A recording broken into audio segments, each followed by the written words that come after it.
விசுவாசிகள் என்னும் கூட்டமுண்டு, அன்பு ஒன்றே அவர் நடுவில் உண்டு. விசுவாசிகள் என்னும் கூட்டமுண்டு,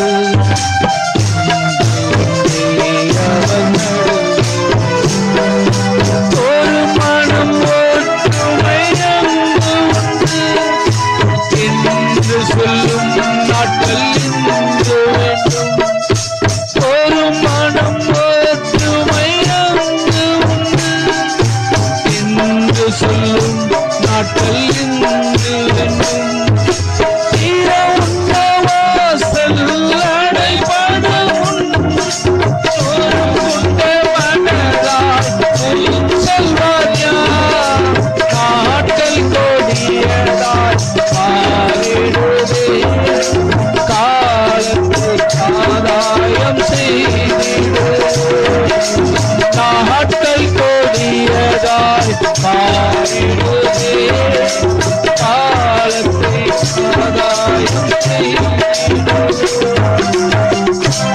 போதும்.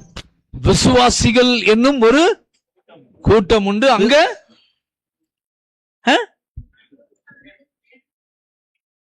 சொல்லுங்க. విశ్వాసం అనే గుంపు ఉంటుంది. அன்பு ஒன்றே அவர் பாருங்க, அன்புதான் అక్కడ ప్రేమే ఉంటుంది. தேவன் அன்பாக தான் நம்ம இடத்துல வந்தாரு. కాబట్టి దేవుడు ప్రేమ కలిగి మన దగ్గరికి వచ్చాడు.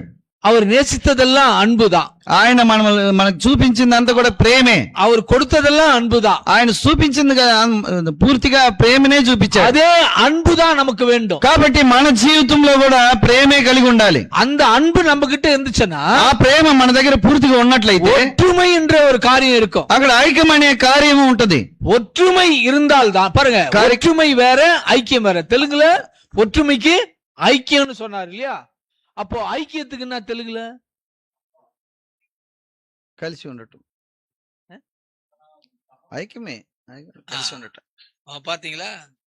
ஐக்கியம் ஒற்றுமை ரெண்டுத்துக்கும் வித்தியாசம் இருக்குது. ஏக மனசு பாருங்க. என்னது? ஒரு மனம். Yes, correct. ஏக மனசு, ஐக்கியம் அதுதான். அப்போ ஒற்றுமை இருந்தா ஐக்கியம் தானா இருக்கும். ఐక్య మనసు కలిగి ఉన్నట్లయితే అందరం కలిసి ఉంటాం. இது ரெண்டுத்துக்கும் மேஜர் எதுன்னா எதுங்க? எஸ், அன்பு. ప్రేమ ఉన్నప్పుడు ఇవన్నీ జరుగుతాయి. லவ், ప్రేమ. தேவன் அன்பா இருக்கிறாரு, ஆகினால நம்ம அன்பா இருக்கணும். కాబట్టి దేవుడు ప్రేమ కలిగి ఉన్నాడు. కాబట్టి మన జీవితంలో మనం అందరం కూడా ప్రేమ కలిగి ఉండాలి. ఓకే. కాலையில మెసేజ్ ఎல்லாம் கொடுக்க போறேன், జనరల్ பேச போறோம் உங்ககிட்ட. కాబట్టి మెసేజ్ గా మీరు ఎత్తుకోబాకండి, మనం కలిసి మాట్లాడుకున్నాం, సంభాషిస్తున్నాం. ఏనా మెసేజ్ கொடுத்தா మురిగిరీங்களா? మెసేజ్ ఇచ్చిన సమయంలో మీరు మురి చూస్తున్నారు కదా, சும்மா பேசதான் போறோம். కాబట్టి మన క్యాషువల్ గా ఉండాలి, మనం మాట్లాడుతున్నాం. కాலையில நம்ம என்ன பண்ணோம்? ఆరాధితోం. పొద్దున ఏం చేసామంటే మనం ఆరాధన చేసాం. అది ఎప్పుడు ఆరాధితోం? ఎట్లా ఆరాధన చేసాం? ఎన్నని சொல்லி ఆరాధితోం? ఏమని చెప్పి ఆరాధించాం? ఆయన பாருங்க, நம்ம திரும்ப வேண்டும். எங்க? அரணுக்கு திரும்ப வேண்டும். కాబట్టి ఆ భద్రతలో పాదుగాపులోకి మనం తిరగాలని మనం ஏன் அரணுக்கு திரும்பணும்னா, ఎందుకోసం అంటే தேவன் மூலமாய் நமக்கு கொடுத்த ரட்சிப்புக்காக, దేవుడి మూలకంగా మనకిచ్చిన రక్షణను బట్టి, రక్షిப்பை பெற்றுக்கொண்டு வெளியில உட்கார்ந்து இருப்பதில்ல, రక్షణ పొంది బయట ఉండటం కాదు గాని அந்த அரணுக்குள்ளாக இருக்க வேண்டும். ఆ యొక్క భద్రతలో పాదుగాపులో మనకు కలిసి அந்த அரணுக்குள்ளாக நம்ம, దేవుడే ఆ యొక్క పాదుగాపు. కాబట్టి మనకు ఆ యొక్క భద్రతలోకి మనం రావాలి. சரி, அரணுக்கு திரும்பியாச்சு. కాబట్టి భద్రతలోకి వచ్చినాయి. அடுத்து என்ன பண்ணோம்? త్వరగా ఏం చేయాలి? తర్వాత ఏం చేయాలి చెప్పండి. తర్వాత ఏం చేయాలి? இங்க தெலுங்கு அவரு தமிழ் நான் பேசுறது நல்லா புரியுதா எல்லாருக்கும்? உங்களுக்கு எல்லாருக்கும் தமிழ் புரியும். எல்லாருக்கும் தமிழ் தெரியுமா? அந்தருக்கு தமிழ் తెలుసా? தெரியலா? எல்லாரும் தமிழ் படிச்சவங்க தான். தெலுங்கு வந்து ஒரு சிலர் பெரியவங்க மட்டும்தான்.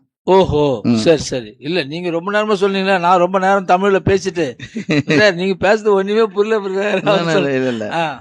பாருங்க, ஆனா இது ரொம்ப கஷ்டம். ஏன் சொல்லுங்க?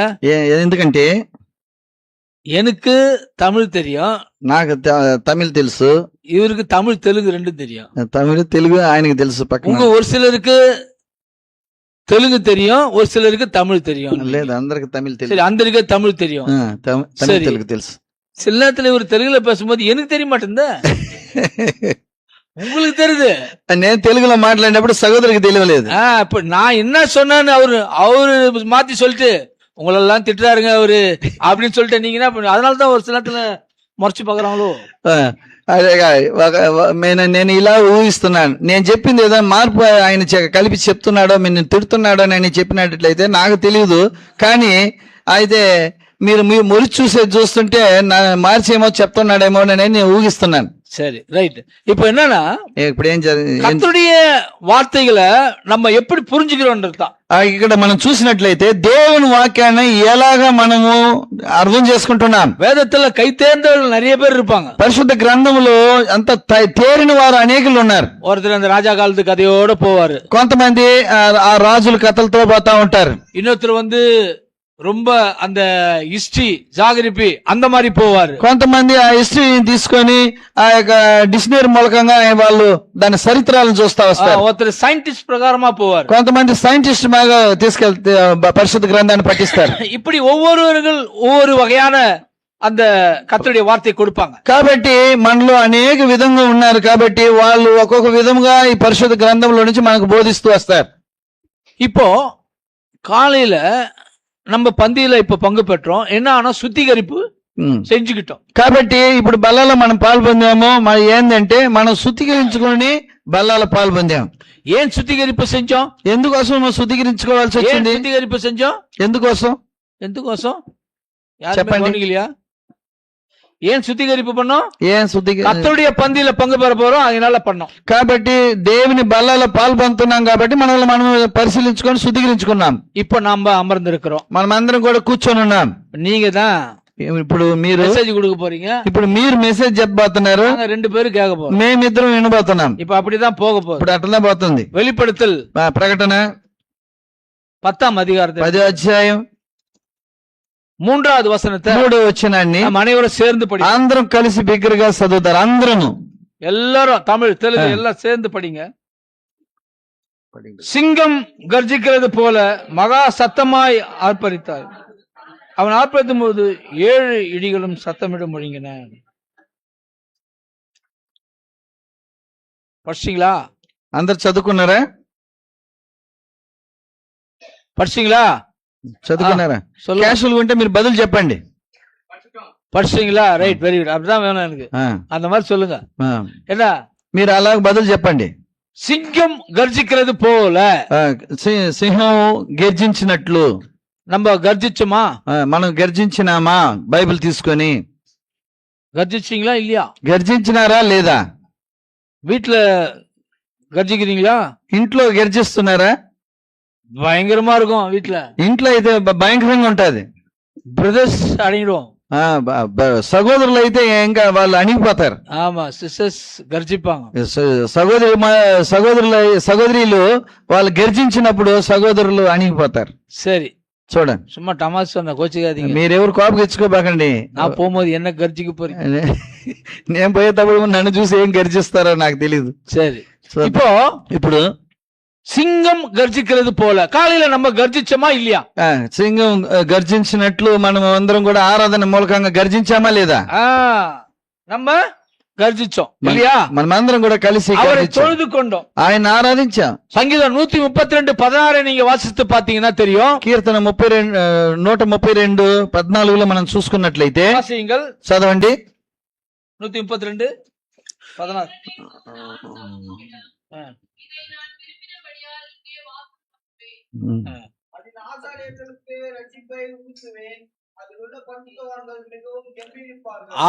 S, correct. 132:14. என்னப்பா படிப்பா திரும்பி.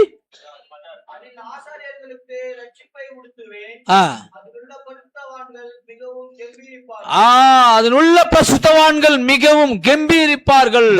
లోపల ఉంటున్న పరిశుద్ధులు గంభీరిస్తారు, అంటే గర్జిస్తారు. நமக்கு ஆராதனையிலப்ப நம்ம గర్జించి ఆరాధిస్తాం. కాబట్టి ఆరాధన సమయంలో మనం గర్జించి ఆరాధించాం. பாருங்க, அதே சங்கீதம் 118:15 நீங்க பாருங்க. కీర్తన 18లో 118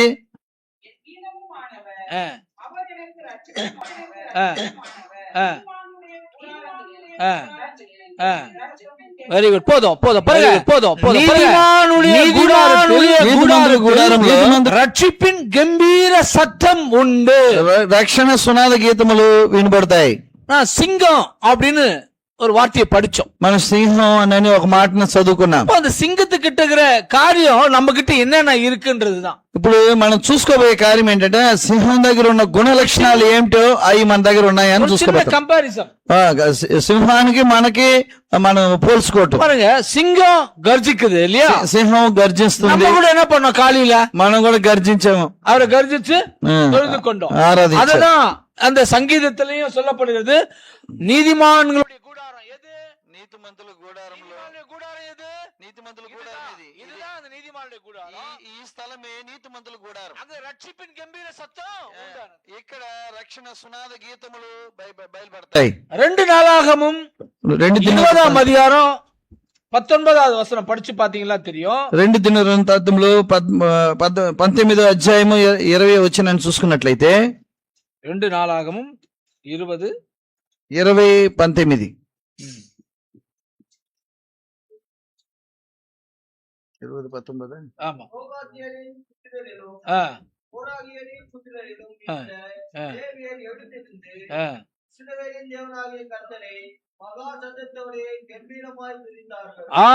மகா சத்தத்தோடு గంభీరమాయ్ తుదితారు. కాబట్టి బహు గర్జించి అందరూ కూడా కలిసి ఆరాధించారు.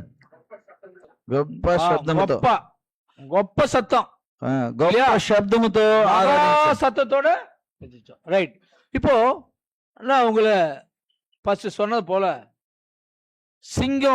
சிங்கத்தினுடைய தன்மை நம்ம ஒப்பிட்டு பார்த்தோம். சிங்கம் எப்படி கர்ஜிக்குதோ காட்டுல, அந்த மாதிரி நம்ம கர்ஜிச்சு ஆராதனை தொழுது கொண்டோம். Right, okay. சிங்கத்தினுடைய தன்மை இன்னொன்னு இருக்கு, அது என்ன சொல்லுங்க? సింహం గర్జించినట్లు మనం కూడా పొద్దున ఆరాధనలో గర్జించి దేవుణ్ణి ఆరాధించుకున్నాం. సింహానికి ఇంకో గుణ లక్షణం ఉంది, అదేంటో తెలుసా మీకు? சொல்லுங்க. வேட்டையாடுவது அப்படின்னு சொல்றாங்க. வேட்டையாடுறதா? சிங்கத்தினுடைய இன்னொரு குணம் பாருங்க. எபிரேயர் 10ஆம் அதிகாரம் எடுங்க. ఎబ్రిల్ రాసిన 10వ అధ్యాయం. ఎబ్రిల్ రాసిన పత్రిక 10వ అధ్యాయం 38వ వచనం.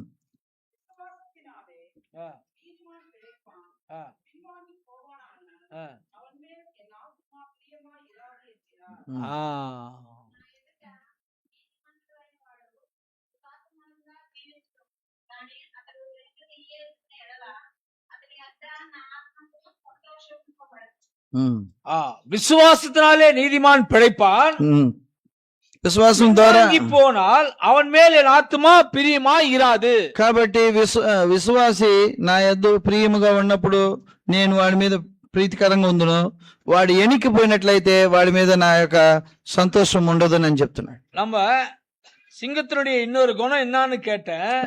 సింహం యొక్క புரிஞ்சுதா உங்களுக்கு? సింహం యొక్క ఇంకో గుణ లక్షణం ఏంటంటే వెనకాడకూడదు. என்ன பண்ணுதா? ஒன்னும் புரியல. Right, okay. இன்னொரு சாப்டர் சொல்றேன் பாருங்க. நீதிமொழிகள் 30:30. సామెతలు 30:30 చూసుకుందాం. 30వ అధ్యాయము 30వ వచనం. సామెతలు, நீதிமொழிகள் 30:30. సామెతలు 30వ అధ్యాయము 30వ వచనం. அவையாவன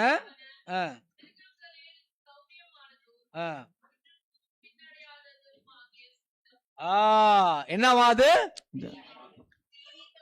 மிருகங்களிலே மிக సౌకర్యமான మిరుగం ఏదన్నా அந்த సింగం.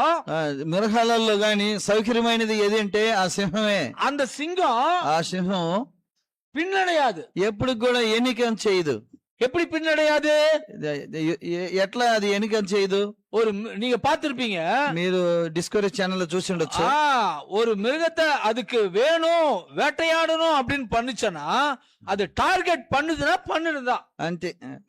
ఒక మృగాన్ని అది అది చంపి తినాలని ఇష్టపడినట్లయితే అది టార్గెట్ చేసి దాన్ని ఎట్నైనా కూడా దాన్ని చంపి తినాలని ఇష్టపడి ముందుకు కొనసాగుతుంది. ஆனா ரொம்ப ஹாயா இருப்பாரு பத்தின பேர், అది అయితే గమ్మున పండుకొని ఉంటది. ரொம்ப అల్టిగా మాட்டாரு, అది ఎక్కువగా అలసట పడదు. அப்படி பண்ணுவார் இப்படி பண்ணுவார், அது இதுக்கு ఓడலாம் ఓడலாம் எல்லாம் பண்ணலாம். ஆனா అది అటు ఇటు మనము తిరగొచ్చు, பின்னடையாது. అయితే దేనిని బట్టి కూడా అది భయపడదు, ఎనికిపోదు. அது பின்னடையாது. அது என்ன టార్గెట్ பண்ணுச்சோ, என்ன அதுக்கு தேவைன்னு போச்சோ அதை அது எடுத்துக்கொள்ளும். కాబట్టి ఏదైతే అది గురి పెట్టిందో దాన్ని ఖచ్చితంగా దాన్ని చేయబట్టద్ది, ఎనికి మట్టికే జిగజారు. எனக்கு அருமையானவர்களே, నాకు ప్రియమైన వారలారా, கர்த்தருடைய வாழ்க்கையிலும் சரி, நம்முடைய வாழ்க்கையிலும் சரி, ఆవికుரிய வாழ்க்கையிலும் సరి, దేవుని యొక్క జీవితంలో గాని, మన యొక్క జీవితంలో గాని, ప్రభు యొక్క జీవితంలో గాని நாம் பின்னடையாதபடி இருக்க வேண்டும். ఆత్మీయ జీవితంలో మనకు ఎనుకం చేయకూడదు.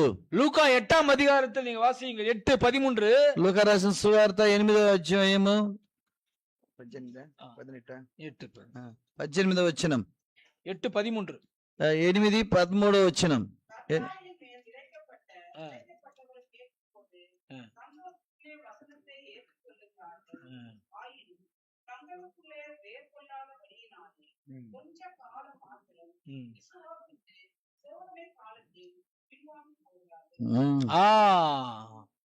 తెలుగు తెలుగు తెలుగు టక్కని తెలుగు తెలుగులో చదవండి.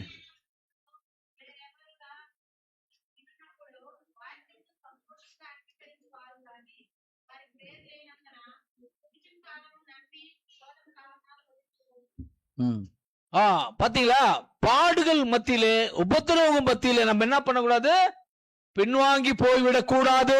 శోధన దినములలో మనం ఎనుకం చేయకూడదు. நம்ம பின்வாங்கி போனால் எதுக்கு நம்ம பயந்துமோ அது நடக்கும். కాబట్టి మనం ఎనుకం చేసినట్లయితే దేనికోసం మనం భయపడినమో అది జరుగుతుంది. எதுக்கு நான் நம்மள சிங்கத்தோட ஒப்பிடுறேன் அப்படின்னு உங்களுக்கு சொல்றேன்னா, அது பிற்பாடு நான் சொல்றேன் எதற்காக சிங்கம் நம்மையும் ఒప్పిట్టు பார்க்கிறோம் என்று சொல்லி. సింహంతో కూడా ఎందుకు పోల్చుకొని చూస్తున్నామంటే, సింహం యొక్క గుణలక్షణం మనకు కూడా ఉండాలనే కోసం దాంతో కూడా పోలుస్తున్నాం. சரி, முதல்ல என்ன பார்த்தோம்? మొట్టమొదటిగా ఏం చూసాం? ஞாபகம் வச்சுக்கங்க, கர்ஜிக்கிறதும், நம்ம கர்ஜிச்சோம். మనం ரெண்டாவது என்ன பார்த்தோம்? பின்வாங்காது, பின்னடையாது. நாமும் கூட ஆவிக்குரிய வாழ்க்கையிலும் சரி, దేవునుடைய కార్యத்திலிருந்து நாம் என்ன பண்ணக்கூடாது, విలగకూడదు, పిన్వాంగ కూడదు. కాబట్టి మనం కూడా సింహం వలె రెండో గుణ లక్షణం ఏంటంటే ఎప్పుడు కూడా ఎనుకం చేయకూడదు. ఆత్మీయమైన విషయంలో బట్టి శోధనలు వచ్చినప్పటికీ కూడా ఎనుకంచి చేసి మనం పోకూడదు. ஏன் பின்வாங்கி போக கூடாது? ఎందుకోసం మనం ఎనుక நீதிமான் பிழைப்பான். பின்வாங்கி போனால் அவன் மேல் என் ஆத்துமா இருப்பதில்லை, பிரியமா இருக்காது. அப்போ கர்த்தருடைய காரியம், கர்த்தருடைய கண்கள் நம் மீது நோக்கமாய் இல்லாமல் போய்விடும். ஆகினால பின்னடையக்கூடாது. కాబట్టి దేవుడు మన మీద దృష్టి ఉంచున్నాడు. కాబట్టి మనం గాని దేవునికి ప్రీతికరంగా నడుచుకోకపోయినట్లయితే దేవుని ఆత్మ మన మీద ఉండదు. కాబట్టి మనము ఎనుకం చేయకూడదు. ஒருவேளை நம்ம பின்னடைகிறோம்னா பாடுகள் மத்தியில, உபத்திரவங்கள் மத்தியில, கஷ்டங்கள் மத்தியில, நிந்தைகள் மத்தியில, போராட்டங்கள் மத்தியில, என்ன இப்படி பலதரப்பட்ட பிரச்சனைகளிலிருந்து நம்ம பின்னடைவோம். அப்படிப்பட்ட நேரத்துல நாம் என்ன பண்ணக்கூடாது, பின்னடையாமல் పాదుగాతుక வேண்டும். కాబట్టి ప్రియులారా, మనకి విశ్వాస జీవితంలో అనేక విధమైన శోధనలు కలిగినప్పుడు మనం ఎనుకంజు చేసే వాళ్ళుగా ఉంటాం. అటువంటి స్థితిగతులు కలుగుతుంటాయి. అయినను వాటిల్లో మన శోధనలు జయించి ముందుకు కొనసాగాలని కానీ ఎనుకం చేయకూడదు. புரிஞ்சுதுங்களா? అర్థమైందా?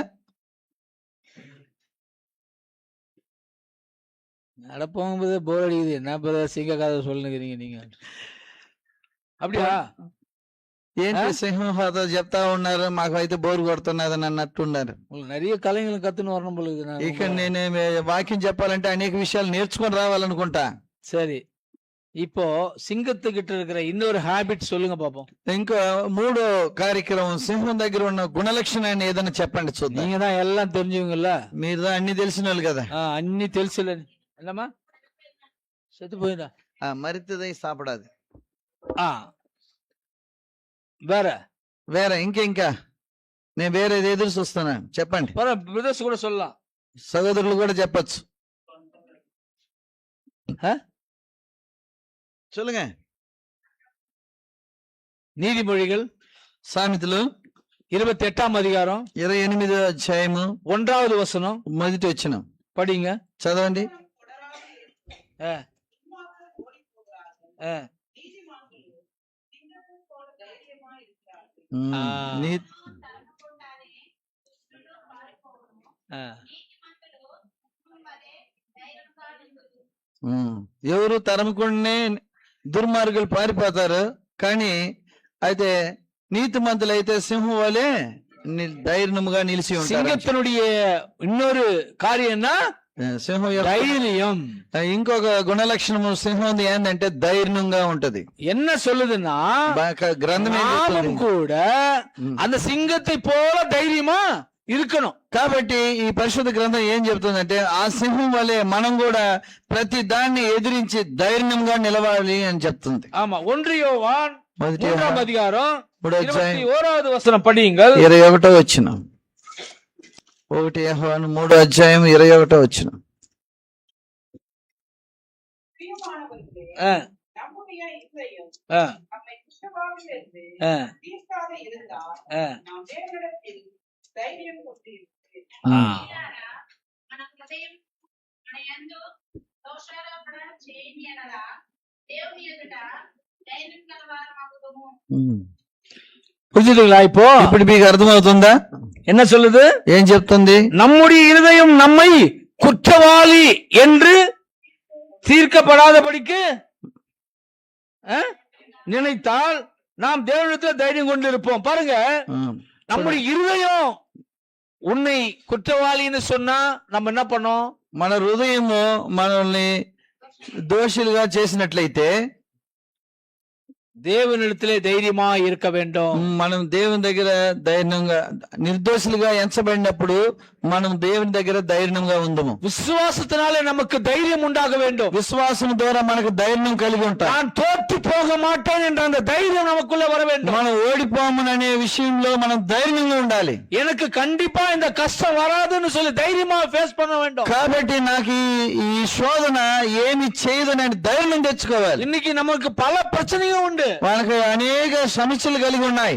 வாழ்க்கையில நான் தோத்து போயிட்டேன், என்னால இனிமேல் எந்திரிக்கவே முடியல அப்படின்னு சொல்லி சோர்ந்து போக கூடாது. కాబట్టి నాకు అనేక అవస్థలు హింసలు కలుగుతున్నాయి కాబట్టి నేను ఓడిపోయినానని ఇట సొమ్మసల్లిపోకుండా ధైర్యం కలిగి ఉండాలి.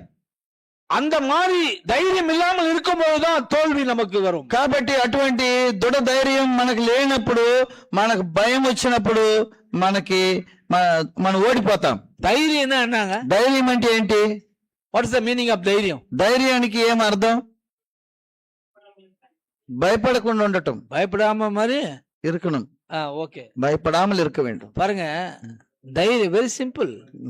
நான் ஒன்னும் பெரிய தமிழ் பண்டிட் புலவர்லாம் கிடையாது. కాబట్టి నేనేం పెద్ద தைரியம் என்ன தெரியுங்களா?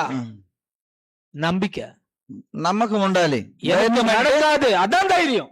నాకు ఇది எனக்கு సంభవించదు கிடைக்கும், అதான் ధైర్యం. కాబట్టి ఇది నాకు జరగదు நான் కాబట్టి ஜெயிப்பேன், అதான் ధైర్యం. నేను జయిస్తాననేదే ధైర్యం. நான் மீள்வேன், అంత కూడా నేను తప్పింపబడతాను. நான் மேல வருவேன், నేను పైకి ఎక్కొస్తా. நான் உயர்ந்து வருவேன். నేను పైకి ఎక్కొస్తా. கர்த்தர் என்னை ஜெயிக்க வைப்பார். దేవుడు నన్ను தேவன் జయింపజేస్తాడు. என்னை விடுதலை பண்ணுவார். దేవుడు నాకు தேவன் విడుదలిస్తాడు. என்னை காப்பார். దేవుడు నన్ను కాపాడుతాడు. தேவன் எனக்கு கொடுப்பார். దేవుడు నాకు ఇస్తాడు.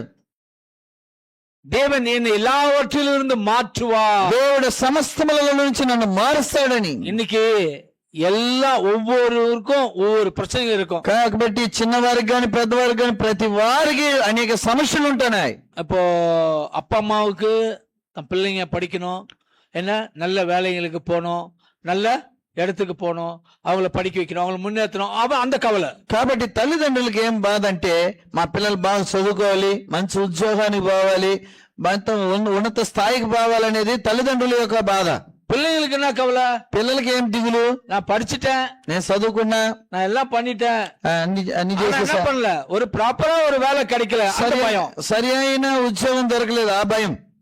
பாருங்க, చూడండి, இது எல்லாம் நடக்க வேண்டும் என்று சொன்னால் ఇవన్నీ జరగాలంటే సింగத்தை పోல నామం ధైర్యమాய் இருந்து கொள்ள కట్టుకొள்ள வேண்டும். కాబట్టి ఇవన్నీ మన జీవితంలో సంభవించాలంటే లభించాలంటే మన సింహం వలె ధైర్యం కలిగి ఉండాలి. భయం இருந்துச்சுன்னா தோல்வி உங்களுக்கு நிச்சயம். కాబట్టి భయం మీ జీవితంలో ఉన్నట్లయితే మీ ఇంట్లో మీకు అపజయము నిశ్చయంగా జరుగుతాయి. ధైర్యం இருந்தால் வெற்றி நமக்கு நிச்சயம். కాబట్టి ధైర్యం ఉన్నట్లయితే జయం నీకు నిశ్చయంగా జరుగుతుంది. இவர் சொன்ன மாதிரி నేను చెప్పినట్లు ஜெயம் జయం எங்க கொண்டாரு? எங்க கொண்டாరు? ஜெயத்தை எங்க கொண்டாரு? కాబట్టి ఆ జయం சிலுவை மேல கொண்டு வந்தார். ఆయన సిలువలో తీసుకొచ్చాడు. அவர் பார்த்து பயந்துட்டு இருந்தா, ఆయన చూసి భయపడి யோசிச்சு பாருங்க, కొంచెం ఆలోచించి చూడండి. சிலுவையினுடைய கஷ்டத்துக்கு பயந்திருந்தா, ఆ యొక్క సిలువ శ్రమకి యేసు ప్రభు వారు భయపడి ఉన్నట్లయితే இன்றைக்கு நீங்களும் நானும் எப்படி இருந்திருப்போம்? నువ్వు నేను ఎట్లా ఉండుంటాం?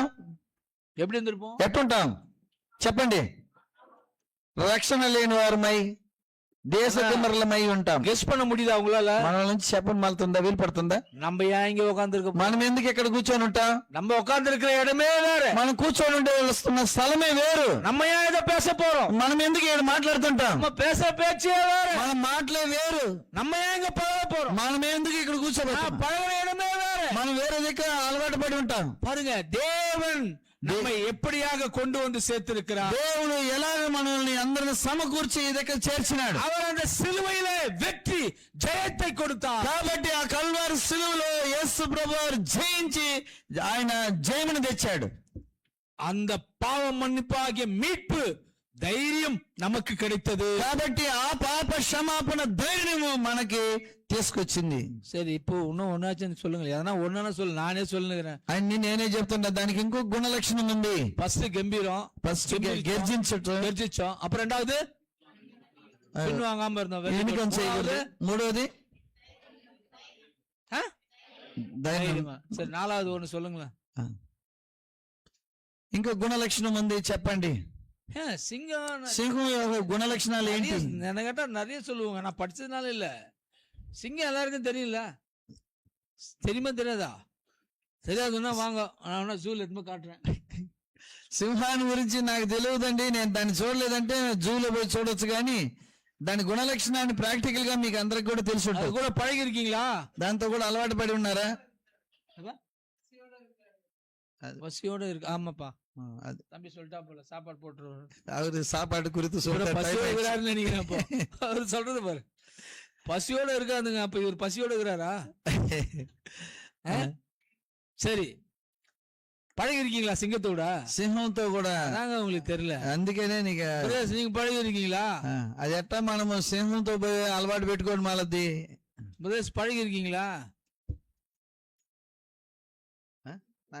எல்லாம் இந்த லைன் அங்கே கேக்குறேன் நான். కాబట్టి అందరినీ చూసి అడుగుతున్నాను, నన్ను కూడా చేర్చి. సింగத்துக்கிட்ட பழகிருக்கீங்களா? గర్జించే సింహం இங்க மட்டும் లేదు లేదు లేదు లేదు, అంత తలకి போன இவருதான் சிங்கம். ఇంటికి వెళ్తే ఈయనే సింహం. குழந்தை பிறந்தவொடனே, பையன் பிறந்தவொடனே யாரு பிறந்துக்குதான்? ఒక కుమారుడు పుట్టాడంటే ఎవరు పుట్టారు తెలుసా నాకు? సింహం పుట్టాడు. సింగం కుట్టియా? సింగకుట్టి. సింగకుట్టిங்க பாருங்க, கம்முன்னு உட்காந்துக்குதுங்க.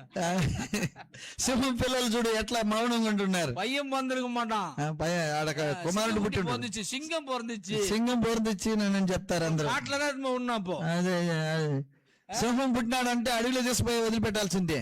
பாருங்க, చూడండి, அது ரொம்ப என்னது బలమానది. అది దాని యొక్క ఇంకొక గుణ లక్షణం ఏంటంటే, దానికి ఉన్న గుణ లక్షణం ఏంటంటే అది శక్తివంతమైంది. న్యాయాధిపతుల పుస్తకం 14వ అధ్యాయం 18వ వచనం படிங்க. న్యాయాధిపతులు 14వ అధ్యాయము 18వ వచనం. న్యాయాధిపతులు 14:18.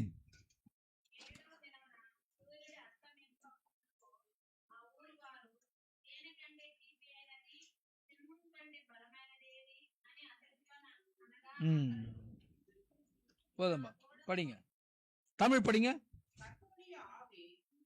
இல்ல இல்ல, பாருங்க, ஆகையால் பொழுதுபோகும் முன்னே ஊர் மனுஷர் அவனை நோக்கி, தேனை பார்க்கிலும் மதுரமானது என்ன, சிங்கத்தை பார்க்கிலும் பலமானது என்ன போதும் பாருங்க, சிங்கத்தை பார்க்கிலும் பலமானது என்ன?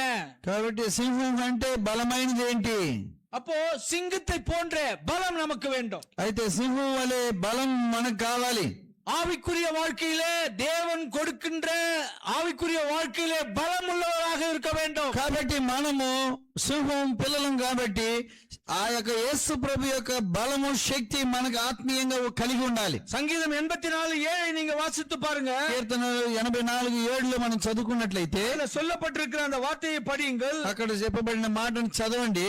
பாருங்க, அவர்கள் பலத்தின் மேல் பலன் அடைந்து சியோனிலே தேவ சந்ததியில் வந்து காணப்படுவார்கள். బలం మీద బలం పొంది సియోన్లో వాళ్ళు కనబడతారు. பலத்தின் மேல் பலன், బలం కంటే బలం. அப்போ ஆவிக்குரிய வாழ்க்கையிலே நாம் எப்படியாக இருக்க வேண்டும்? ఆత్మీయ జీవితంలో మనం ఎలా ఉండాలి? சிங்கத்தை போன்ற பலமுள்ளவராக இருக்க வேண்டும். సింహానికంటే ఎక్కువైన బలం మనకు ఉండాలి. நான் மீண்டும் சொல்லுகிறேன், తిరగ నేను చెప్తున్నాను, துக்கத்தை பார்த்து பயப்படாதீங்க, దుఃఖాన్ని చూసి భయపడబాకు, வந்து போயிடாதீங்க. మన సుమ్మసలిపోకూడదు. வியாதியை பார்த்து, வியாதனையை பார்த்து, கஷ்டங்களை பார்த்து, நஷ்டங்களை பார்த்து துவண்டு போக வேண்டாம். ఈ లోకరీతి అయిన సమస్యలను చూసి మీరు సుమ్మసలిపోబాకండి. இது எல்லாம் நாம் பலமுள்ளவராக ஃபேஸ் பண்ண வேண்டும். కాబట్టి మనం ధైర్యం తెచ్చుకొని బలం కలిగిన వారు అయినట్లయితే వీటిని అన్నింటిని కూడా ఎదిరించాలి. கர்த்தர் நமக்கு கொடுக்கிற அந்த வார்த்தை என்ன தெரியுமா? ప్రభు ఇచ్చే మనకి మాటలు ఏంటి? பலன், பலம் என்ற வார்த்தை தான். బలానికన్నా బలం, ఇంకా అధిక బలం. நம்ம பலம் இல்லாம எந்த ஒரு காரியத்தை செஞ்சாலும்னா அவன் தெரியுங்களா? அது బలం లేకుండా మనం ఏ కార్యక్రమాలు చేసినా என்னாவும் ఏమవుతుంది என்னாவும் చెప్పండి? ஆமா, ஒரு சின்ன மைக்க கூட தூக்க முடியாது. కాబట్టి బలం లేకపోతే ఒక చిన్న మైక్ కూడా పైకి ఎత్తలేము. நான் வீட்டுல சொல்லுவேன் சில நேரத்துல, కొన్నిసార్లు నేను ఇంట్లో చెప్తాను, ஏன் தெரியுமா, நான் இல்லப்பா என்னால கால் வலி தின்னும், లేమా కొంచెం అన్నప్పుడు లేదు లేదు నాకు కాలు నొప్పి అసలు నేను లేలేను. பயப்படாத எந்திரணும், భయపడద్దు లే. அப்படி எந்திரிச்சு சர்வசாதாரணமா போயிட்டு வந்துருப்பாங்க. కాబట్టి ఆ మాట చెప్తున్నాగానే లేచిపోయి వచ్చి ఉంటది. ஆனா அவங்க போறதுக்கு முன்னாடி పోయే வார்த்தை சொல்லுவாங்க, పోయేకు ముందుగా ఒక మాట చెప్పేసే పోతారు. கால் வலிக்குது அப்படி வலிக்குதுன்னு. నా కాళ్ళు నొప్పిని అని చెప్తానే పోతారు. எழுந்து போ வேலையை முடிச்சுட்டு வந்ததுக்கு அப்புறம் அதை பத்தி பேசவே மாட்டாங்க, ஏன்னா மறந்துட்டு இருப்பாங்க. కాబట్టి లేచిపోయిన తర్వాత వాళ్ళు అన్ని పనులు చేసి తిరగా వచ్చినప్పుడు నా కాళ్ళు నొప్పులు అనే మాట వాళ్ళు వాడరు. కారణం ఏంటంటే మర్చిపోయి ఉంటారు. திருப்பி எப்ப உங்களுக்கு ஞாபகம் வருது அப்பதான் அந்த வார்த்தை வரும். కాబట్టి వాళ్ళ మతిలోకి ఎప్పుడు జ్ఞాపకం వస్తుందో అప్పుడు నాకు కాళ్ళు నొప్పులు అంటారు. நான் ஏன் சொல்றேன்னா பலத்தின் மேல் பலன் உள்ளவர்களாக இருக்க வேண்டும். కాబట్టి ఎందుకు ఈ మాట నేను చెప్తున్నానంటే బలానికి పైన ఇంకొక బలమును మనం సంపాదించుకోవాలి. సింగం அப்படித்தான் సింహం కూడా అట్లానే సంపాదించుకుంటారు. సింగం ஒரு காரியத்தை பார்க்கும்போது సింహం యొక్క ఇంకో గుణ లక్షణాన్ని మనం చూసుకోవాలి. ఆహారத்தை எங்கு சேமித்து வைக்கும்? ఆ యొక్క దాని యొక్క ఆహారం ఎక్కడ అది కూర్చిపెట్టుకుంటుంది? எங்க சேமிக்கும்? சரி, ఆహారத்தை எங்க வைக்கும்? ఆహారంనే అది ఎక్కడ పెడతాది? గోగలలో, కొగైలో வைப்பாங்கன்னு சொல்றாங்க. ரைட், கொகை கூட ஒரு வார்த்தை சொல்லலாம், కొగని కూడా చెప్పొచ్చు. ஆமா, அதுக்கு கரெக்டான ஒரு வேர்டு என்ன சொல்லுங்க? సరైన పదం ఏంటి? ఎవరైనా చెప్తారా? ஏதோ சொல்றாங்க, கெபி. கெபி கரெக்டுங்களா? தெரியும், எல்லாம் தெரியும் பிரதர், எங்களுக்கும் நான் வந்து சொல்ல மாட்டோம் அப்படின்னு. మాకు కూడా అన్ని తెలుసు కానీ మేము చెప్పము అని కూర్చొని ఉన్నారు. உங்களுக்கு தெரியுதான்னு நாங்க பாக்குறோం. మీకు ఏదైనా తెలిసేమో మీరు చెప్తారేమో నేను నేర్చుకోవాలని చూస్తున్నాను. నాకు అంతేగా తెలుసు, నాకు అంతా తెలుసు. ஆமா, உங்களுக்கு தான் ஒண்ணும் தெரியாது. உங்களுக்கு నీకే ఏం తెలియదు నేను మరి కూర్చొని ఉన్నారు. பாருங்க, கெபியில தான் அதனுடைய ஆகாரத்தை வைத்துக் கொள்ளும். ఆ కెబిలో దాని యొక్క ఆహారం దాచిపెట్టుకుంటది. நகும் எழுதின புத்தகம் நீங்க வாசிங்க, ఆగంలో మనం చూసుకున్నట్లయితే 2వ అధ్యాయం 12వ వచనం படிங்க. 2వ అధ్యాయము 12వ వచనం. நகும் 2 నాహుం 12 நாகும் 2వ అధ్యాయము 12వ వచనం. சிங்கம் தன் குட்டிகளுக்கு தேவையானதை பீடி தன் பெண் சிங்கங்களுக்கு வேண்டியதை தொண்டையை பிடித்துக் கொண்டு இடைகளினால் தன் கெபிகளையும் பீடி போட்டவைகளினால் தன் தாவரங்களையும் நிரப்பிற்று. பாத்தீங்களா? அந்த கெபியில அது வைத்துக் கொள்ளுமா? ఆ కెబిలో అది దాచిపెట్టుకుంటదంట. உபாகமம் 8వ అధ్యాయం 3వ వచనத்தை படிங்க. ఉపాహం 3వ వచనం வேகமா முடிச்சிருங்க. 8:3. ఉపాహమము அவர் உன்னை சிறைப்படுத்தி, உன்னை பசியினால் வருத்தி, மனுஷன் அப்பத்தினால் மிலாக்கு வாக்கியம். புறப்படுகிற ஒவ்வொரு வார்த்தையினாலும் பிழைப்பான் என்பதை ஆ உணர்த்தும்படிக்கு ஆ. நீயும் உன் பிதாக்களும் அறியாது இருந்த மன்னாவினால் உன்னை போஷித்தார். பாத்தீங்களா, இங்க என்ன சொல்ல வருதுன்னா, சிங்கம் எப்படி அந்த கெபியிலே தன்னுடைய சிங்கங்களுக்கு ఆహారத்தை வைத்து அதை పరామరిக்கிறதோ, సింహము ఎప్పుడు కెబిలో తీసుకెళ్లి తన పిల్లలకి గాని ఆ యొక్క సింహాలకి అది ఆహారం దాచిపెట్టుకుంటుందో அது போல உங்களுக்கு ఆ విధంగానే మీకు కూడా கர்த்தருடைய வார்த்தை தான் உங்களுக்கு ஆகாரம். కాబట్టి ప్రభు యొక్క వాక్యమే మీకు ఆధారం. மனுஷன் அப்பத்தினால மாத்திரமல்ல, தேவனுடைய வாயிலிருந்து புறப்படுகிற ஒவ்வொரு வார்த்தையாலும் பிழைப்பான் என்று எழுதியிருக்கிறது. మనుషుడు రొట్టె వల్ల మాత్రం కాదు, దేవుని నోటి నుంచి వచ్చే ప్రతి మాట ద్వారా బ్రతుకును అని రాయబడి ఉంది. பாருங்க, சிங்கத்துக்கு இன்னொரு ஹாபிட்னா, ఇంకో గుణ లక్షణం ఏంటి? அவ்வளவுதான் சொல்லி முடிச்சிட்டேன். ఆ యొక్క సింహానికి ఇంకో గుణ లక్షణం ఉంది, అది ఆఖరిగా మనం చూసుకోవాలి. சொல்லுங்க. చూడండి, அது தன்னுடைய தன்னுடைய பக்கத்துல இருக்கவங்க அது கூட்டத்தோடு இருக்கும், தனியா இருக்காது. கூட்டத்தோடு நம்ம கூட கூட்டத்தோட தாங்கிறோம். பாருங்க, பெரிய பெரிய விலங்கினை ஒன்றுமே தவிர பெரிய மிருகங்களும் ஒன்றுமே சொல்லாது. அது மேல அன்பு காட்டும். சிறு மிருகங்கள் வந்து ஏதாவது பிரச்சனை கூட சிறு மிருகம் வந்து சிங்கக்கிட்ட தான் வந்து வரும். கொல்லவே கொள்ளாது. அது புளி கொள்ளும். சிங்கத்துக்கு அந்த அந்த ஏற்கப்பட்ட புதம் இருக்கு. அந்த சிங்கத்துக்கு பசி இல்லாதப்போ சரி சரி பாருங்க, கர்த்தருடைய வார்த்தை என்ன சொல்லுதோ நம்ம அதை சொல்றோம். ஐயா சொல்றது இருக்கலாம். ప్రభు ఏమైతే వాక్యం ద్వారా చెప్తున్నాడో అదే మనం చెప్తున్నాం. பாருங்க, சிங்கம் பயப்படவே பயப்படாதுங்க. సింహం దేనిని చూసి భయపడదు. எவ்வளவு பெரிய మిருగமா இருக்கட்டும், ఎంత పెద్ద సింహం ఎంత పెద్ద మృగాన్ని ஆமா, பெரிய కాட்டுకి பெரிய యాனையா வரட்டும், అడవికి పెద్ద అది ఏనుగుగా రావచ్చు, கொடூர கொம்பு வச்சுக்கிட்ட காண்டாமிருகமா இருக்கட்டும். ఆ యొక్క காண்டாமிருகம் కాండమిరుగాన్ని ఏమంటారమ్మా తెలుగులో? சரி, காண்டாமிருகனே விட்டுருங்க. இந்த பாருங்க, ஒரு கொம்பு இருக்குமே, அது என்னது? దానికి ఒక పెద్ద కొమ్ము ఉంటది. சரி விட்டுருங்க, அது ஒரு மிருகம். சரி, இல்ல அந்த மிருகம் இருக்கட்டும், எந்த மிருகமா இருக்கட்டும், ஆனா பயப்படாது. ఎంత బలమైన ఒక మృగం వచ్చినప్పటికీ సింహం భయపడదు. பாருங்க, தேவ பிள்ளை நாமும் கூட பயப்படக்கூடாது என்பதுதான். దేవునికి కూడా మనం కూడా దేవుని పిల్లలమైన మనం భయపడకూడదు. மார்க் 4:40 நீங்க வாசித்து பாத்தீங்கன்னா தெரியும். మార్కు రాసిన సువార్త 4వ అధ్యాయం 40వ వచనాన్ని మీరు చూసినట్లయితే, 4:40 நீங்க வாசித்து பாத்தீங்கன்னா, మార్కు రాసిన సువార్త 4వ అధ్యాయం 40వ వచనం మీరు చూసుకున్నట్లయితే அதுல சொல்லப்பட்டிருக்கிற காரியம் பாருங்க. அவர்களை நோக்கி, ஏன் இப்படி பயப்படுகிறீர்கள்? ஏன் உங்களுக்கு விசுவாசம் இல்லாமல் போயிற்று? ఎందుకు మీరు భయపడుతున్నారు? ఎందుకు మీకు విశ్వాసం లేకుండా పోయింది అంటున్నారు. ஏன் பயப்படணும்? எதுக்கு பயப்படணும்? ఏం భయపడాలి? ఎందుకోసం భయపడాలి? அதுதான் நான் சொன்னேன். அது கஷ்டத்தை பார்த்தா இருக்கலாம், అది ఎటువంటి కష్టం, நம்முடைய நிலைமைகளை பார்த்து இருக்கலாம், పరిస్థితులను చూసి ఉండొచ్చు, நம்முடைய வேதனைகளை பார்த்து మన இருக்கலாம், వేదనలను చూసి ఉండొచ్చు, நம்முடைய உபத்திரவத்தை பார்த்து మన இருக்கலாம், శ్రమలను చూసి ఉండొచ్చు, நம்முடைய வேலை இப்படி போன்ற பல பிரச்சனைகள் இருக்கலாம். మన యొక్క పనులలో అనేక సమస్యలు ఉండొచ్చు. என்ன பிரச்சனையா இருந்தாலும் பயப்பட வேண்டாம் என்று சொல்லுகிற காரியம்தான். కాబట్టి ఎన్ని సమస్యలు కలిగినప్పటికీ భయపడొద్దనే మాట మనకు తెలియజేస్తుంది. சிங்கத்துக்கு இன்னொரு ஹாபிட்டும் உண்டு. సింహానికి ఇంకో గుణ లక్షణం ఉంది. என்ன ஹாபிட்டுங்க? ఇంకో గుణ లక్షణం ఏంటి? நான் சொல்லிக்கிட்டே இருப்பேன், சிங்கத்துக்கு நிறைய இருக்குது, பாத்துக்கோங்க. நீங்களா முடிக்க சொன்னாதான் நான் முடிப்பேன். సింహానికి అనేక గుణ లక్షణాలు ఉన్నాయి. నేను சிங்கத்துக்கு இன்னொன்னு இருக்குது. என்ன சொல்லுங்க? సింహానికి ఇంకో గుణ లక్షణం ఉంది. புலம்பல்.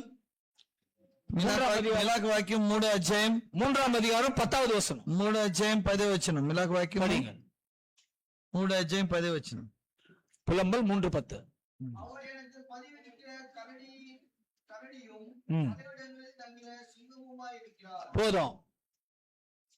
மறைவிடம், మరుగు చేసుకునే సింహం. ஆமாம், எங்க மறைவிடம் ఎప్పుడు కూడా అది మరుగైన స్థలంలో ఉంటుంది.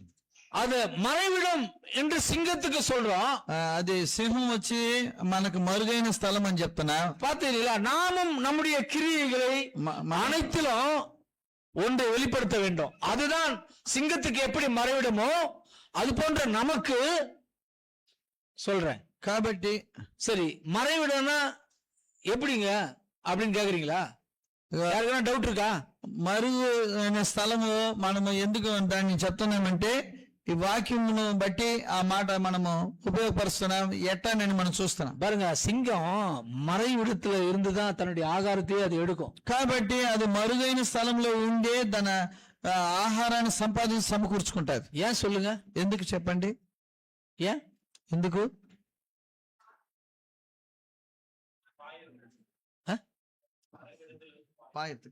இல்ல, மறைவிடத்துல இருந்துதான் வேட்டையாடும். ஏன்? అది మరుగైన స్థలములలో ఉండి కూర్చొని అది వేటాడు.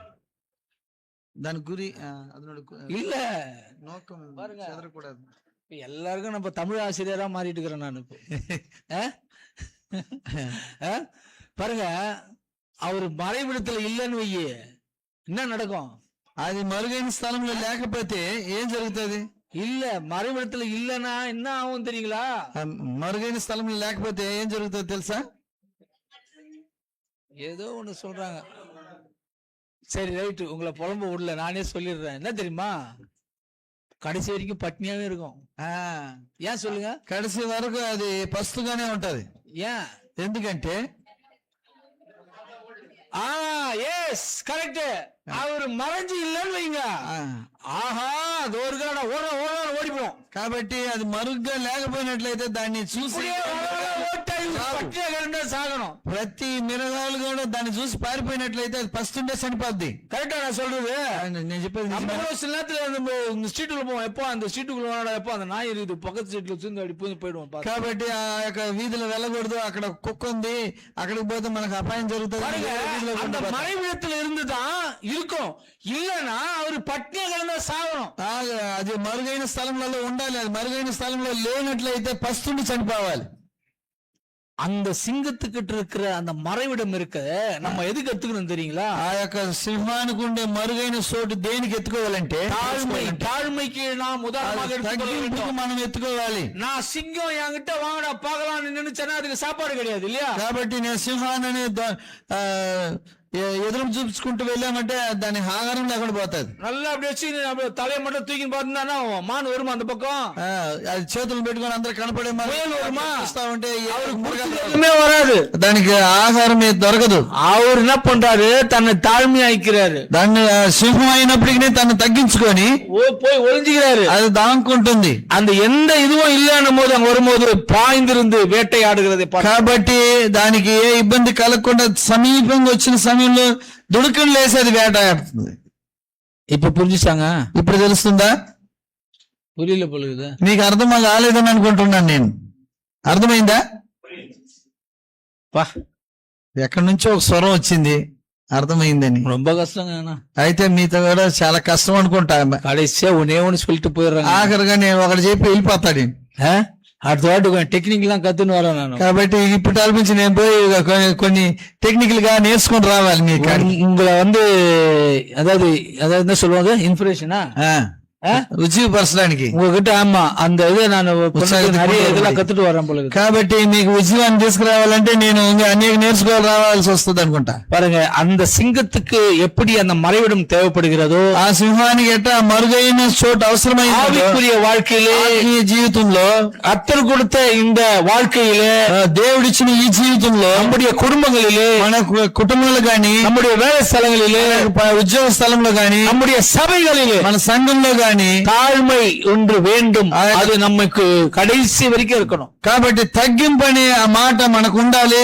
అది కడిసి ఆఖరి వరకు ఆ తగ్గింపు మరుగు అనే మాట మనకి మన జీవితంలో ఉండాలి. சரிங்க, கடைசியா ஒன்னே ஒன்னு சொல்லிடுங்க. కడసిగా ఇంకొకటి మాట చెప్పేస్తాను. சிங்கத்துக்கு இன்னொரு பேர் என்ன? సింహానికి ఇంకొక పేరేంటి? రాజు. రాజా అని சொல்லிட்டாங்க. కాటుకు రాజా. பாத்தீங்களா? இதை மட்டும் ரொம்ப ஈஸியா சொல்லுங்க. ఇది మటుగా చాలా கடைசியா வச்சேன். అందుకనే ఆ మాట నేను ఆఖరికి పెట్టా. இதுக்கு மட்டும் உடனே சொல்லிடுங்க, காட்டுக்கு ராஜா.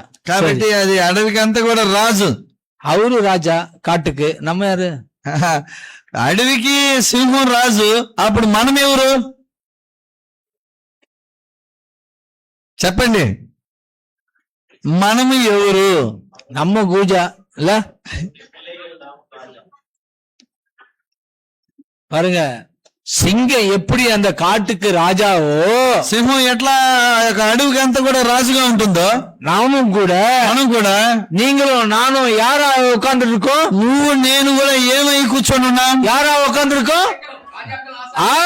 ராஜாக்களும் ஆசாரியருமாக நம்மை மாற்றி இங்க அமர வைத்திருக்கிறார். కాబట్టి రాజుల యాజకుల సమూహంలో మనల్ని కూర్చోబెట్టి ఉన్నాడు. அப்படிப்பட்ட சிங்கத்துக்கு కష్టం వందాలం వரும்.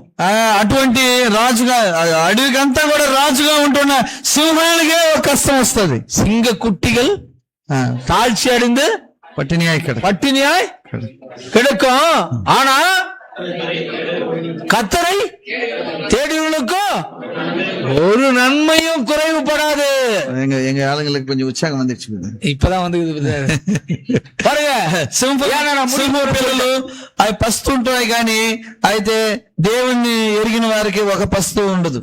பாருங்க, சிங்கத்தை போல அந்த சிங்கம் அந்த காட்டுக்கு எப்படி ராஜாவோ, ఆ సింహం ఆ అడవికి అంతా కూడా ఎంత రాజు అయి ఉంటుందో. ஏழ்மை சகோதரே சகோதரியே, இன்று நாம் రాజాக்களாக ఆసార్యులాக நம்மை மாற்றி இங்கே అమర నా வைத்திருக்கிறார். ప్రియ సహోదరుడా సహోదరి, మనం అందరినీ కూడా రాజులు యాజకులుగా చేసి ఇక్కడ కూర్చోబెట్టి ఉన్నాడు. அதைதான் வெளிப்படுத்தல் 1:6 சொல்லப்பட்டிருக்கிறது. ప్రకటన 1:6 చెప్పబడింది. நம்மிடத்திலே அன்பு கூர்ந்து தமது ரத்தத்தினாலே நம்முடைய பாவங்களை நம்மை கழுவி தம்முடைய பிதாவாகிய தேவனுக்கு முன்பாக நம்மை రాజాக்களும் ఆసార్యులుமாக మార్చిరిக்கிறார். కాబట్టి మన మీద ప్రేమించిన దాన్ని బట్టి ఆయన స్వరక్తముతో మనల్ని కడిగి శుద్ధీకరించి దేవునికి ముందుగా మనల్ని రాజుల్ని యాజక సమూహంలో కూర్చోబెట్టుకున్నాడు. எனக்கு அருமையானவர்களே, నా ప్రియమైన సోదరుడా, கர்த்தருடைய வாழ்க்கை, கர்த்தருடைய வார்த்தை, దేవుని యొక్క మాట நமக்கு ஒவ்வொரு நாளும் ஒவ்வொரு வாரமும் நமக்கு கொடுக்கப்படுகின்ற வார்த்தைகளை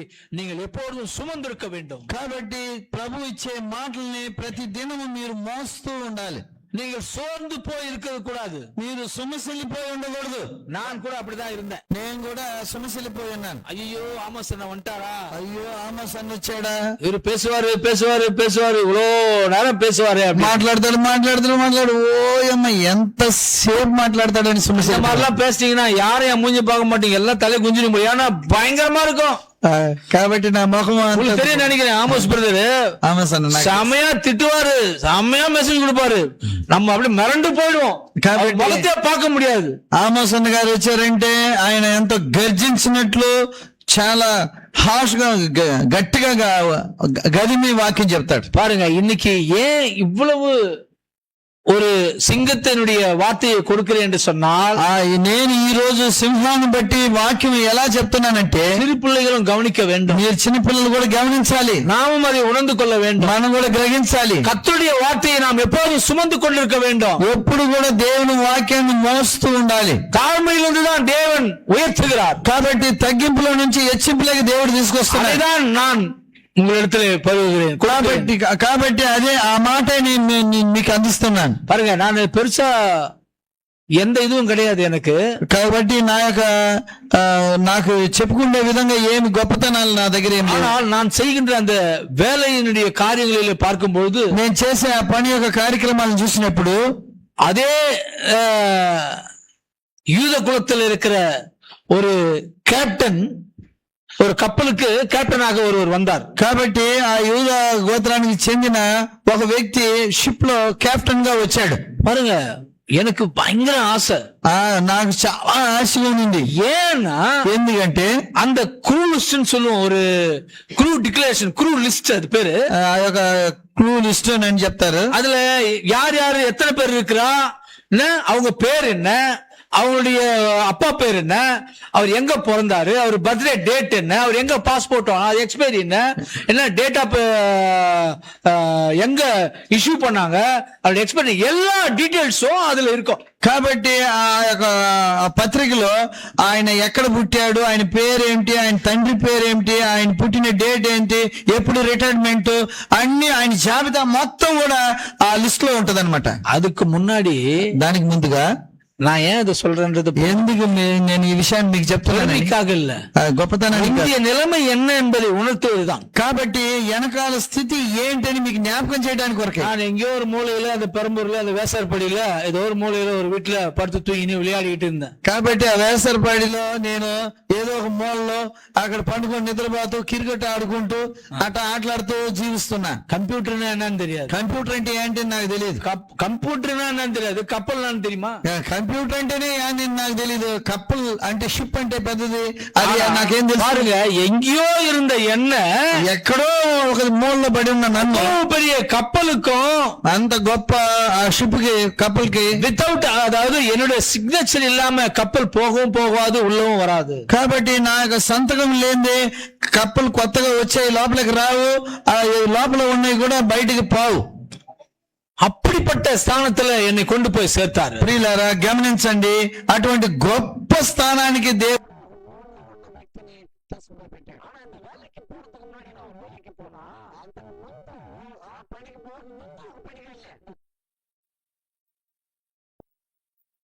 నుంచి కాళ్ళు కాడికి నల్లంగా ఉంటది. எங்க அப்பாவே எங்க அம்மாவே எதிர்க்க வந்தாலும் என்னை கண்டுபிடிக்க முடியாது. మా అమ్మ మా నాయన వచ్చినా కూడా నన్ను కనిపెట్టలేరు, అంత నల్లంగా ఉంటాను నేను. ஏன்னா అவ்வளவு டஸ்ட் இருக்கும், అంత డస్ట్ ఉంటది నా పైన. கறிகந்தியே மேலு, అట మసిగుడ్డ మేలు, அதோட மோசமான கறிகந்த மாதிரி போட்டு అట అట కందలు కందలైన గుడ్డ వేసుకొని ఉంటాను. அந்த இந்தியா பெஸ்டனோட ஜாப் லேத் பட்றன்னு சொல்லுவாங்க இல்லையா, లేదు పట్ట அந்த ஜாப் பண்ணிருந்தேன். కాబట్టి ఆ యొక్క వస్తువులన్నింటి పాలిష్ చేసే ఆ యొక్క మిషన్ దాని ముందు தெரியாது அதெல்லாம், మీకు తెలియదు. சும்மா ஆமா, அந்த வேலை எனக்கு ఆ தெரியாது. పని నాకు తెలియదు. என் ఫ్రెండ్ கூட்டிட்டு போய் விட்டாரு. నా స్నేహితుడు తీసుకెళ్లి ఆ పని அப்புறம் தான் இந்த செலக்ஷன் வந்தது. కాబట్టి దానికి తర్వాతనే క్రికెట్ ను బట్టి ఆ సెలక్షన్ వచ్చింది. நைட் என்னால முடியல, போயிட்டு வர போறேன் நான் வேலைக்கு.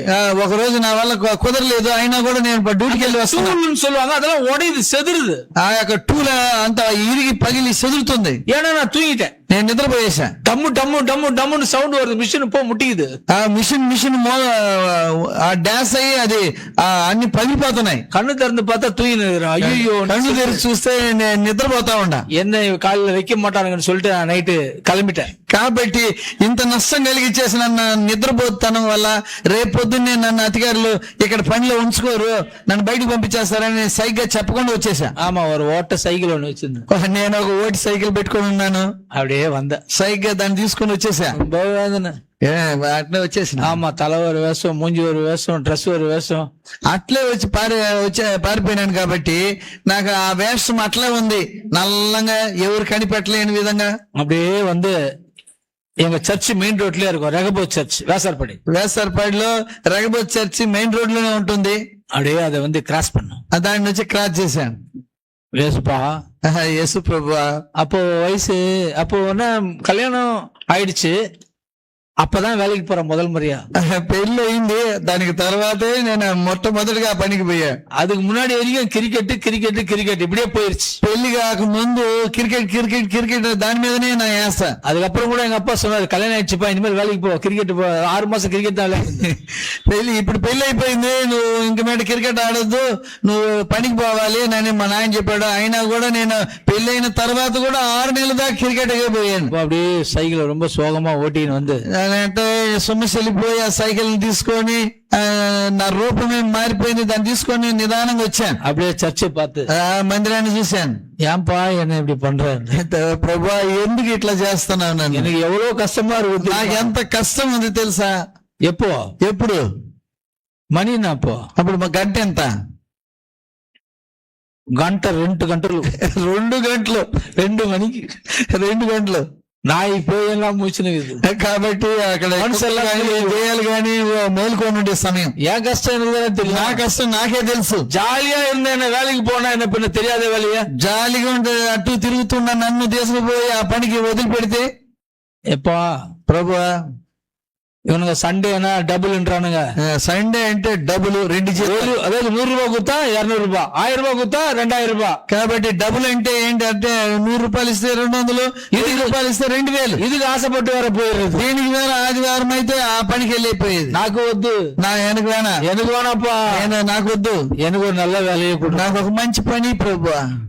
ஒரே ஒரு நாள் இந்த சண்டே மட்டும் லீவ் கிரிக்கெட் விளையாட மாட்டேன், நேரா சர்ச்சுல தான் உட்காருவேன். అక్కడ ఆ స్థితిలో ఆ 2 గంటల మధ్యలో నేను ప్రభుని అడిగే మాట ఏంటంటే, నాకు మంచి ఉద్యోగం ఇచ్చినవంటే ఎంత జీతం వచ్చినా నీ మందిరంలో కనబడతా నీ ఉద్యోగాన్ని. சண்டே ஒரே ஒரு நாள் உனக்கு சண்டே லீவ் போ அப்படின்னு சொல்லிடணும். నాకు ఇచ్చే ఉద్యోగంలో సండే నీకు సెలవు అనే మాట మాత్రం చెప్తే చాలు. ஆமா, டபுள் எதுவும் வேணாம், నాకు డబుల్ ట్రిపుల్ ఏది వద్దు, అటువంటి జీతమే అవసరం లేదు. போயிட்டான் வீட்டுக்கு.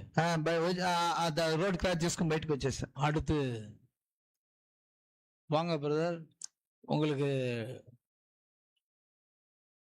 டெஸ்ட் நடக்க పోగుது, நீங்க வந்து పార్టిసిపేట్ பண்ணுங்க அப்படின்றாங்க. కాబట్టి నువ్వు క్రికెట్ ఆడతావు కాబట్టి నీకు అక్కడ టెస్ట్ పెట్టున్నారు, అక్కడికి వచ్చి కలుసుకొని టెస్ట్ లో మీరు కలుసుకోవాలని అని.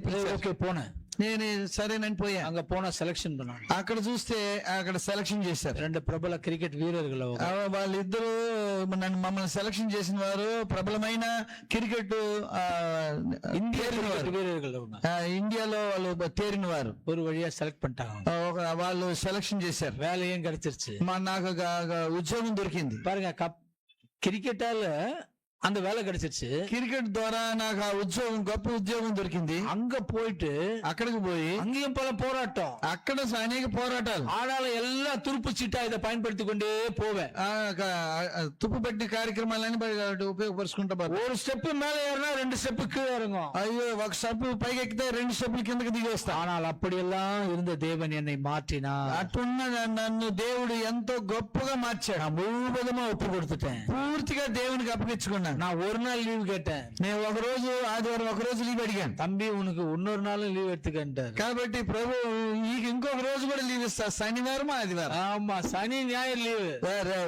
5 రోజులు పని చేస్తే శని ఆదివారం 2 రోజులు என்னன்னா லீவ் இருக்கு, அந்த லீவ் எல்லாம் எனக்கு இருக்குது. కాబట్టి ఈ సంవత్సరంలో ఏమేమి లీవ్లు వస్తాయో అవన్నీ కూడా నాకు గవర్నమెంట్ ఇచ్చేస్తుంది. ஆமா, இங்க ஃபேன் காத்து தான், ఫ్యాన్ గాలి. அங்க போனா ஏசி, అక్కడైతే ఏసీ. அங்க போனா காரு தான், అక్కడైతే కారే. அங்க பார்த்தா பெரிய கப்பல், చూస్తే పెద్ద షిప్. షిప్. பாருங்க, இங்க தமிழ் தான் பேசுங்க, ఇక్కడైతే తమిళ్లోనే మాట్లాడుతున్నా, ఇంగ్లీష్ தான் మాట్లాడను. అక్కడ పోతే ఇంగ్లీషే మాట్లాడాలి. ஒன்னும் புரியல எனக்கு, నాకేం అర్థం కాల. நான் திரும்பி பார்த்தா அந்த சர்ச்சு திரும்பி பார்த்து, ஏன்பா మళ్ళీ ఆ సంఘం సాగు చూసి, ఏ ప్రభువా உனக்கு கேட்டது உண்மைதான், నేను అడిగింది నిజమే, இப்படியா అందుకని ఇట్లా இப்படியா கொடுக்கறது, ఇచ్చే ఉద్యోగం ఎట్లా ఇస్తారు. அவர் சொன்னாரு, ఆయన చెప్పాడు, தம்பி உன்னை ராஜா வைக்கிறேன் போப்பான்ட்டு, నిన్ను రాజుగా పెట్టున్నాను నేను, అక్కడ వెళ్ళు అన్నాడు. ఏమి ராஜா வைக்கிறாரு. గమనించండి, என்னோட அதிகமா படிச்சவன், నాకంటే ఎక్కువ చదువుకున్నవాడు, ரொம்ப அழகா இருக்கிறவன், నాకంటే అందంగా ఉండేవాడు, என்னோட ரொம்ப டேலண்டா இருக்கிறவன் வேலை கேட்கிறான். నాకంటే టాలెంట్ గా ఉండే వాళ్ళందరూ కూడా నా దగ్గర పని అడుగుతున్నారు. நான் பெருமையா தான் சொல்றேங்க, నేను అన్ని కూడా అలసీయంగా చెప్తున్నా, பெருமையா தான் சொல்றேன். தேவன் என்னை இவ்வளமாகத்தான் உயர்த்தினார். కాబట్టి దేవుడు ఇంత ఉన్నత స్థాయిలో రాజుల యాజకుల సమూహంలో కూర్చోబెట్టినట్లే నన్ను హెచ్చించాడు. பாருங்க, பக்கத்து வீட்டுக்காரனை பார்க்க முடியும், పక్కింటినే ఉండేవాడిని చూడలేదు. நான் பார்த்தது யாரு தெரியுங்களா? నేను ఎవరిని చూశాను తెలుసా? யூத குலத்துல பிறந்த அந்த யூதருடைய அந்த இனத்துல ஒரு கேப்டனையே பாக்குறேன். చూడండి, పక్కింటి వాడిని మనం చూడలేము. అయితే ఆ షిప్ దగ్గరికి నేను పనికి పోయినప్పుడు ఉయర్వు యూద కులానికి చెందిన వ్యక్తి అక్కడ కెప్టెన్ గా షిప్ లో వచ్చాడు. ఆయనతో కూడా సంభాషించి మాట్లాడేదానికి చూసేదానికి అవకాశం వచ్చింది. పాకను పోరా, నేను ఆయన పోయి చూడాలని చూస్తున్నాను. ஒரு வாரமா தூக்கம் இல்ல எனக்கு, ఒక్క వారం నాకు నిద్ర లేదు. உங்களுக்கு வருமா தூக்கம்? మీకు వస్తుందా నిద్ర? யார பார்க்க போறோம்? ఎవరిని చూడబోతాం? ஒரு யூத కులத்துல அந்த కుల వంశ వழிయా வந்த ஒரு ఆள பார்க்க పోறோம். చూడు, యూదులు యేసు ప్రభు వారి యొక్క వంశవళిలో వచ్చిన యూదుని నేను చూడబోతున్నాను. சரி, போய் பார்த்தேன், నేను పోయి చూశాను. ஒரே சந்தோஷம், ఒకే సంతోషం. యేసు ప్రభు వారి యొక్క సంతతుల నుంచి ఒకరిని చూశాను. அந்த కులத்துல பிறந்த ஒரு ఆளு பாக்குறாரு. యేసు ప్రభు పుట్టిన సంతతిలో నుంచి ఒక వ్యక్తిని నేను చూడబోతున్నాను. என்னோட வேலையை கேப்டன் கிட்ட டிஸ்கஸ் பண்றது, నా యొక్క పని అంతా కూడా కెప్టెన్ దగ్గర కూర్చొని మాట్లాడి సంభాషించేది. ஆனா என்ன கொடுமை தெரியுங்களா? అంటే ఏంటి విషయం తెలుసా? அவரு வரல, ఆయన రాలా. அவரோட அசிஸ்டன்ட் ஒரு லேடி வந்தாங்க. ఆయన ఒక అసిస్టెంట్ లేడీ ఒక ఆమె వచ్చింది. அது தாட்பூட் தஞ்சாவூர். ఆమె అంత ఇంగ్లీష్ లో ఆంగ్లంలో మాట్లాడుతుంది. அந்த இங்கிலீஷ்ல நம்மளுக்கு தெரியாது, ఆ ఇంగ్లీష్ నాకు తెలియదు. நமக்கு பேசுற இங்கிலீஷ் இந்த இங்கிலீஷ், ఇక్కడ ఉండే ఇంగ్లీష్ నాకు తెలుసు. அவங்க நான் ஒரு 10 நிமிஷம் பேசினா నేను ఒక 10 నిమిషాలు మాట్లాడితే அவங்க ஒரு வார்த்தையில முடிச்சுட்டு போயிடுறாங்க. నేను 10 నిమిషాలు మాట్లాడే మాట ఒక మాటతో అయిపోయి ఎస్ నోలే முடிச்சிடுறாங்க. ఎస్ నో అంతే. பெரிய పోయిటరీ மாதிரி பேசணும். నేను ఒక పెద్దగా జాబితా తీసుకొని మాట్లాడితే பெரிய ஒரு టాలెంట్ పర్సన్స్. ఆమె అంత ఉన్నత స్థాయిలో ఉండే ఆ యొక్క సహోదరి. நான் சொல்லிட்டேன், நீ கேப்டன் பார்க்காம நான் உங்களுக்கு எதுவும் பண்ண మాటని சொல்லிட்டு வந்துட்டேன். కాబట్టి మీ కెప్టెన్ ని చూడకుండా నేను సేవరాలు పెట్టను, ఏమి చేయను అని చెప్పేసి వచ్చేసా. வேற வழியே கிடையாது, என்ன மீட் பண்ணி தான் ஆகணும். నేను వేరే దారి లేదు, ఆ కెప్టెన్ రావాలి, నన్ను చూడాలి, అప్పుడే జరుగుతుంది. ஏன்னா கப்பலோட டாக்குமெண்ட் அப்படிதான், ஒரு பக்கம் கேப்டன் సైన్ பண்ணணும், இன்னொரு పక్కన நான் సైన్ பண்ணணும். ఆ యొక్క రూల్స్ ఏంటంటే ఒక పక్క షిప్ యొక్క కెప్టెన్ సంతకం పెట్టాలి, ఇంకొక పక్క నేను సంతకం పెట్టాలి, అప్పుడే ఆ కప్పలు బయటికి పోవటం కానీ లోపలికి రావటం కానీ. ஒரு వழியா வந்தாருங்க. ఒక విధంగా ఆయన వచ్చాడు. அப்பா சொல்லி தொலையா அப்படின்றியா? చెప్పి ముగించంటున్నారా? வந்து உக்காந்தாருங்க. వచ్చి ఆ యొక్క యూద కులానికి చెందిన ఆయన వచ్చి కూర్చున్నాడు. அந்த நிலா எப்படி இருந்துச்சோ ఆ యొక్క సందమామ ఎట్లా ఉన్నదో அந்த மனுஷ மூஞ்சும் அப்படிதான். ఆ మొహం కూడా అంత ప్రకాశంగా ఉంది. அவ்வளவு ஆசையாக అంత ఆశగా ఉంది ఆయన చూడటానికి. ரொம்ப நேசிச்சா ఆయన ఎక్కువగా నేను ప్రేమించా. எனக்கே அவ்வளவு ஆசையா இருக்குது. ఆయన చూసినప్పుడు నాకు ఎంతో ఆశగా ఉంది. அழகு அழகு అழகுன்னா அப்படி ஒரு అழகு, రౌండ్ ముఖం. అందం అంటే అందము, అంత అందము, అంత రౌండ్ ఫిగర్. கண்ணுனா அப்படிதாங்க இருக்கணும், కనులు అంటే అట్లే ఉండాలి, அப்படிதாங்க இருக்கணும். அந்த மாதிரி வர்ணிக்கிற அளவுக்கு இருக்கிறாரு. ముక్కు అంటే అలాగనే ఉండాలి, ఆ విధంగా వర్ణించవచ్చు. பாருங்க, அப்படிப்பட்ட இவரே இந்த அளவு இருக்கும்போது ఆ యూద కులానికి చెందిన వ్యక్తి ఆయనే ఇంత అందంగా ఉంటే நம்முடைய ஆண்டவராக இயேசு கிறிஸ்து எவ்வளவு அழகானவரா இருந்திருப்பாருங்க. అక్కడ ఎవరు ఆటలాడేది? పిల్లలు గమనించండి, జనాలకు అవతల పడిపోతే ఎవరు బదులు చెప్పేది? எவ்வளவு அழகுள்ளவராக சௌந்தரியமுள்ளதாக ஆண்டவராக இயேசு கிறிஸ்து இருந்திருப்பார் என்று எண்ணி பாருங்கள். కాబట్టి ఈ ప్రభు అయిన యేసుక్రీస్తు వారు ఇంకా అందంగా ఎంత రమ్యంగా ఉంటుంటాడో చూడండి. அப்படிப்பட்ட இயேசு கிறிஸ்து அந்த కేడాக మారిயும் మారి పోనారు. అటువంటి యేసు ప్రభు వారు నీ కొరకు నా కొరకు చూడతగిన రూపాన్ని ఆయన ధరించుకున్నాడు. எனக்கு அருமையானவர்களே, ప్రియమైన వారులారా, எல்லாம் என்னுடைய సాక్షిகள் தான். కాబట్టి ఇవన్నీ కూడా సాక్షి. இன்னும் அநேக సాక్షిகள், ఇంకా అనేక సాక్షులు ఉన్నాయి. நான் பிற்பாடு சொல்லுகிறேன். ఇవన్నీ కూడా నేను ఇంకొకసారి వచ్చినప్పుడు చెప్తాను. உங்க டைம் எல்லாம் நான் எடுத்துக்கிட்டேன்னு நினைக்கிறேன். మీ సమయానికి పైన వెళ్ళిపోయిందేనని నేను అనుకుంటున్నా. திருப்பி வருவனா இல்லையான்னு தெரியல, நீங்க என்ன வரப்போறோம். ఇప్పుడు మీరు చూస్తుంటే మరి ఇంకొకసారి నాకు తరుణం ఇస్తారో ఎవరో తెలియదు నాకు. బ్రదర్స్, దయவு செஞ்சு அவரை இனிமேல் అనుకోదீங்க బ్రదర్. మీరు దయచేసి ఆయన పంపించండి, 1:30 దాకా మాట్లాడతాను, మేము ఆకలికి చచ్చిపోతున్నామంటారే ఏమో. 10 காலுக்கு வராரு, 10 కాలకు వస్తున్నాడు, 1:30 மணிக்கு முடிவாரு, 1:30 ముగిస్తున్నాడు. அப்படியா? అవునా? అటంటారా? அப்படியா? இல்லை என்று சொல்லிவிட்டாங்க. எனக்கு அருமையான சகோதரி సహోదరుడా, సహోదరి, கோவித்துக் கொள்ளாதீர்கள், కోపగించుకోబాకండి, அன்பா இருங்க, ప్రేమతో ఉండండి. நீங்க అன்பா இருந்தா நான் సీக்கிరం పోయిடுவேன். కాబట్టి మీరు కానీ ప్రేమతో ఉన్నట్లుగానే అయితే మీ ముఖాలను చూసి నేను తొందరగా ముగిస్తాను. நீங்க இந்த மாதிரி காலையில இருந்து பேசினா நான் எப்போ போயிட்டு இருப்பேன் బ్రదర్. మీరు కానీ ఈ విధంగా నవ్వుకుంటా నాతో కానీ కలిసి మాట్లాడుతుండంటే ఎప్పటికో ప్రసంగాన్ని అయిపోయి వెళ్ళిపోయి ఉండేవాడిని. கர்த்தர் இந்த வார்த்தைகளை ஆசீர்வதிப்பாராக. ప్రభు ఈ వాక్యాన్ని దీవించును గాక. எனக்காக, என்னுடைய ஊழியத்துக்காக ஜெபம் செய்து கொள்ளுங்கள். నా కొరకు, నా యొక్క సేవ కొరకు మీరు తరచుగా ప్రార్థించండి. ஆமென்.